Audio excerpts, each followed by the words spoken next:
আছে সকলকে আমি ভালোবাসি। সবার সমস্যা রাস্তা একটা করলে সেই রাস্তা দিয়া কংগ্রেসিরাও যায়, ইউপিয়াও যায়, বিজেপিও যায়, সিপিএমও যায়, সকলেই যায়। ওটা আমি দেখা করি না এই রাস্তা দিয়া আমার মানুষ বেশি সেখানে করি না। সমষ্টির উন্নত হওয়া লাগে, যাই হোক। কিন্তু এবারকার ইলেকশন কংগ্রেসের দেখছেন আপনারা, আপনারা সব ছেড়ে দিচ্ছে।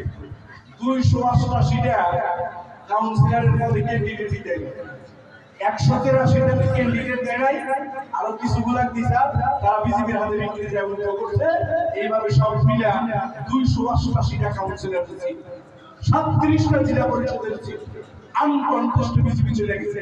ভাই তোমরা জেলা পরিষদ গঠন করবা, আপনারা সামনে একটা জেলা পরিষদ গঠন করার পজিশনে নাই। কোথায় লড়াই করতেছে?